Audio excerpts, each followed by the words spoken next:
How you feeling? I'm feeling good. How are you? Pretty good. Yeah? Yeah. A lot of coffee in me, so I'm pretty... A lot of coffee? A lot of coffee in me. Really? Yes. Did you travel? No. Well, no. I live in South Central, so I'm not too, yeah. Gotcha, yeah. Jalen Coleman, Black Tree TV.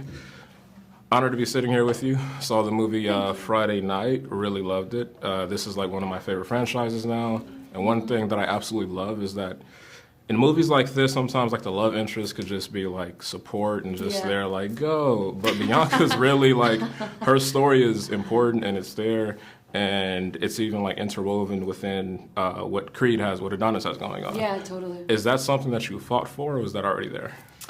I didn't have to fight for it necessarily. It's something that we work on hard. You know what I mean? Like a lot of the things that I feel like have audiences seem to respond to and become sort of the things that we think of when we think of the character are things that are not ever in a first draft of a script. They're things that we sort of mine and figure out together. And I feel really lucky that I'm always invited into that experience of developing the character and figuring out how to make her, you know, have her own interior life and her own, you know, stuff going on.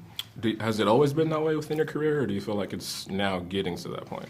That's an interesting question. It's funny. Before I made Creed, it had not been that way. Okay. And I think working with Ryan Coogler really changed the game for me in terms of thinking around that kind of collaboration where you're really invited in to be a co-author. Yeah. And obviously not every project can you do that on. Yeah. You know, some arrive to you sort of fully formed.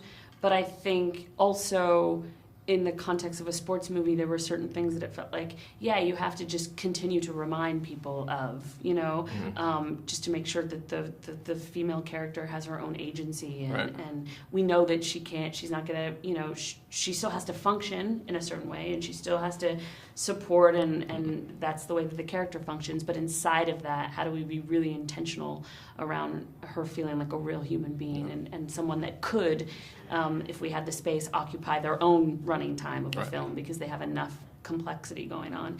I think now I'm really in a space where I kind of, that's all I want to do. It's, you know, it's so fun to do that. And now I'm producing too, so I'm thinking so much more about story in a real macro way, you know. That is. Miss Producer, when's your next show? I don't really perform like that these days. Yeah, I took a break because I was having some issues with my hearing on stage.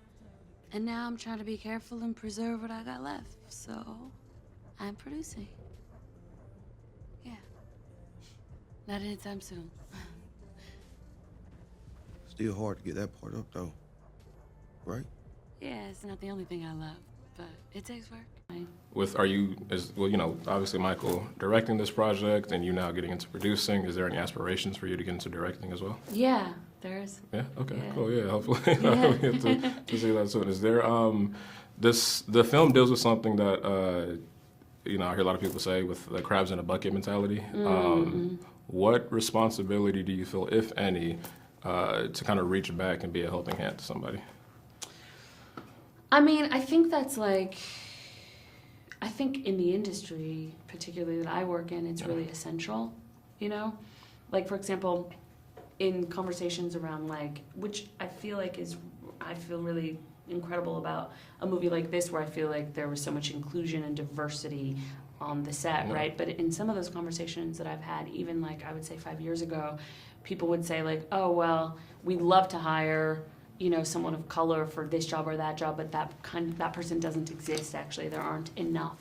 And so that indicates, first of all, that's a fallacy, but second of all, it's also a pipeline issue. Yeah.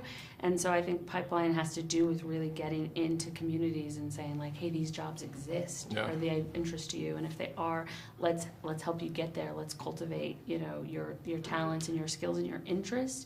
And so I think that's something certainly that Mike thinks a lot about and I think a lot about too in terms of mentorship and how do you create sort of that mandate and create a real system and infrastructure around that. And so I think that's everything, you know? Absolutely, yeah. Again, love the movie, fan of you. Can't wait to see what else you have coming up next. Appreciate Absolutely. You. Take care.